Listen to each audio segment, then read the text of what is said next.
ሰላም እንዴት አላችሁ? የኢትዮ ታይምስ ቤተሰቦች ለሰዓቱ የተመረጡ አዳዲስ መረጃዎችን ይዘንላችሁ ቀርበናል። ከመረጃዎቻችን መካከልም የአማራ ፋኖ ጎጃም አገው ምድር ክፍለ ጦር ቢትወደድ መንገሻ ብርጌድ ዛሬ በሁለት ግንባሮች ከፍተኛ ተጋድሎ እንዳደረገ ተሰምቷል። በዳንግላ ወረዳ ቱምሃ ቀበሌ ከአባድራ ቀበሌ እስከ ዋሻ ካብልታ ባለው መስመርና ከዳንግላ ከተማ በ5 ኪሎ ሜትር ርቀት ዘለሳ ጊዮርጊስ የተባለ ቦታ ከፍተኛ ውጊያ እንደነበር ተሰምቷል። በውጊያውም አንድ የአገዛዙ ኮሎኔል እንደተገደለ መረጃዎች ወጥተዋል። ይህ መረጃ በዜናችን በዝርዝር እናስደምጣቸዋለን። የምስራቅ እዝ ክፍለ ጦር በጽንፈኛው ላይ አስፈላጊውን እርምጃ መውሰዱን የኢፌዴሪ መከላከያ ሰራዊት በማህበራዊ ስር ገጹ አጋርቷል። የምስራቅ እዝ ክፍለ ጦር በሰሜን ጎጃም ዞን በብር አድማ፣ ጠጠር ማርያም፣ ዋሽራ፣ ጎንጂ ቆለላ፣ ሮብ ገበያና አዴት ዙሪያ ባደረገው ስምሪትም በጽንፈኛው ላይ እርምጃ ወስጃለሁ ሲል የኢፌዴሪ መከላከያ ሰራዊት በማህበራዊ ስር ገጹ አጋርቷል። ይህን መረጃን በዜናችን በዝርዝር እናስደምጣቸዋለን። ከነዚህ መረጃዎች በተጨማሪ በአርባ ምንጭ ዙሪያ ወረዳ የአንድ ቤተሰብ አባላት የሆኑ ሁለት ህጻናት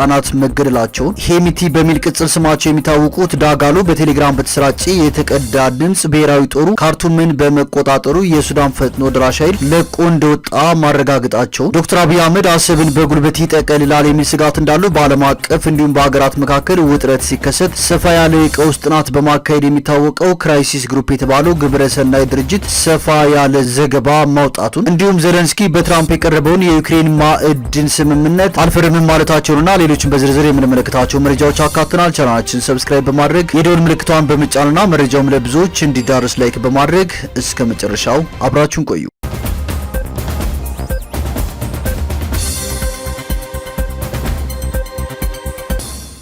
ወደ መጀመሪያው መረጃችን ስናልፍ ፍትህ ሚኒስቴር ከጥር 1 2017 ዓ.ም ጀምሮ ተግባራዊ የተደረገውን የአቃቢ ሕጎች የደሞዝና ጥቅማ ማሻሻያ በሚከተለው መልኩ አሳውቋል። አንደኛ፣ ጠቅላይ አቃቢ ሕግ፣ ምክትል ጠቅላይ አቃቢ ሕግ፣ ረዳት ጠቅላይ አቃቢ ሕግ፣ ምክትል ረዳት ጠቅላይ አቃቢ ሕግ ከ35% ደሞዝ ጭማሪ እንደተደረገላቸው ተሰምቷል። በብርም 24000 ብር የመኖሪያ ቤት አበልና 11000 ብር የትራንስፖርት አበል እንደተጨመራቸው ተሰምቷል። በሁለተኛ ደረጃ ደግሞ ከፍተኛ አቃቢ ሕግ 1፣ ከፍተኛ አቃቢ ሕግ 2 እንዲሁም ከፍተኛ አቃቢ ሕግ 3 ከ35 እስከ 40% የደሞዝ ጭማሪ ማለትም 20400 ብር የመኖሪያ ቤት አበልና 11000 ብር የትራንስፖርት አበል እንደተጨመራቸው ተገልጿል። በሶስተኛ ደረጃ አቃቢ ሕግ ደረጃ 1፣ አቃቢ ሕግ ደረጃ 2 እና አቃቢ ሕግ ደረጃ 3 ከ40 እስከ 50% የደሞዝ ጭማሪ ብር 18000 ብር የመኖሪያ ቤት አበልና ብር 11000 ብር የትራንስፖርት አበል ማስተካከያ የተደረገ መሆኑን ፍትህ ሚኒስቴር በጻፈው ደብዳቤ አስታውቋል።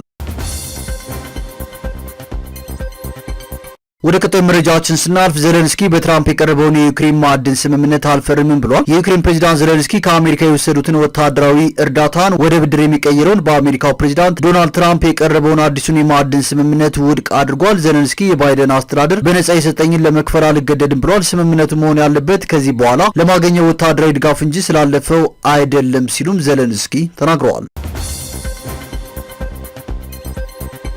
ወደ ቀጣዩ መረጃዎችን ስናልፍ ዶክተር አብይ አህመድ አሰብን በጉልበት ይጠቀልላል የሚል ስጋት እንዳለው በዓለም አቀፍ እንዲሁም በሀገራት መካከል ውጥረት ሲከሰት ሰፋ ያለ የቀውስ ጥናት ወይም ክራይሲስ ሪሰርች በማካሄድ የሚታወቀው ክራይሲስ ግሩፕ የተባለው ግብረሰናይ ድርጅት ሰፋ ያለ ዘገባ አውጥቷል። ይህ ግብረሰናይ ድርጅት ዋና መቀመጫው ቤልጂየም ብሩሴልስ ሲሆን ዋነኛ ዓላማው በሀገራት መካከል ውጥረት ሲነግስ ጦርነትን ለማስቀረት፣ ሰላምን ለማውረድ እንዲሁም ለተለያዩ ሀገራት የፖሊሲ ጥናቶችን በማካሄድ ይታወቃል። ይህ ተቋም የአሜሪካ የውጭ ጉዳይ ፖሊሲን ከሚወስኑ የጥናትና ምርምር ማዕከላት ውስጥ አንዱ ምናልባትም ቀዳሚው ክራይሲስ ግሩፕ ነው። ክራይሲስ ግሩፕ ከሁለት ቀናት በፊት ማለትም በማርች 27 2025 ዓ.ም ባሳተመው ጥልቅ የጥናትና ምርምር ውጤት የዓለም ማህበረሰብ ኢትዮጵያ የምትወስንበት የቀይ ባህር ጠረፍ ግዛት እንዲኖራት መግባባት ላይ ቢደረስም የዓለም የፖለቲካ አሰላለፍ መዛባትን ተከትሎ የኢትዮጵያ መሪ ዶክተር አብይ አህመድ ቀይ ባህርን በኃይል የመጠቅለል እድሉ ሰፊ ነው ሲል ያትታል። ሩሲያ ክሬሚያን፣ እስራኤል የጎላን ግዛቶች በኃይል ከመጠቅለላቸው ባሻገር አሜሪካ የኃይል አማራጭን ሳይቀር በመጠቀም የግሪንላንድ ግዛትን በኃይል ለመጠቅለል ያላቸው አቋም ለዶክተር አብይ አህመድ የልብ ልብ ሊሰጠው ይችላል ሲል በስፋት ያትታል። ምንም እንኳን ጠቅላይ ሚኒስትር አብይ አህመድ ከኤርትራ ጋር ወደ ጦርነት እንደማይገቡ ቢጠቅስም ዲፕሎማቶች ግን ወደ ጦርነት ሊያመሩ ይችላሉ የሚል ስጋት እንዳላቸው ገልጿል። ወደ ቀጣዩ መረጃችን ስናልፍ የምስራቅ እዝ ክፍለ ጦር በጽንፈኛው ላይ አስፈላጊውን እርምጃ ወስዷል ሲል የኢፌዴሪ መከላከያ ሰራዊት በማህበራዊ ስር ገጹ አጋርቷል። የምስራቅ እዝ ክፍለ ጦር በሰሜን ጎጃም ዞን በብር አዳማ፣ ጠጠር ማርያም፣ ዋሽራ፣ ጎንጂ ቆለላ፣ ሮብ ገበያና አዴት ዙሪያ ባደረገው ስምሪት በጽንፈኛው ላይ እርምጃ መወሰዱን አስታውቋል። የምስራቅ እዝ ክፍለ ጦር ምክትል አዛዥ ለውጊያ አገልግሎት ድጋፍ ሌተናል ኮሎኔል ንጉሴ ደገፉ የክፍለ ጦሩ ሰራዊት የአካባቢውን ሰላም ለማስጠበቅ በተለያዩ አካባቢዎች ስምሪት በማድረግ በዘረፋና እገታ የተሰማራውን ጽንፈኛ ቡድን የመደምሰስ ተልዕኮን እየተወጣ ይገኛል ብለዋል። ሰራዊቱ ጠላትን እግር በእግር በማሳደድ 31 የጽንፈኛው አባላትን በመደምሰስ 8 እጅ መስጠታቸውን የገለጹት ሌተናል ኮሎኔል ንጉሴ በዘመቻውም የተለያዩ የነፍስ ወከፍ መሳሪያና ተተኳሾች እንዲሁም ሞተር ሳይክል መማረክ መቻሉን ተናግረዋል። ጽንፈኛውን በማሳደድና የገባበት በመግባት ሌት ተቀን ወታደራዊ ሳይንስና ጥበብን በመላበስ የመደምሰስ ተልዕኳችንን ውጤት እየፈጸምን ነው ያለው ደግሞ የክፍለ ጦሩ አባል 10 አለቃ ቶሎሳ ሞሲሳ ነው። በሌላ መረጃ ደግሞ የአማራ ፋኖ በጎጃም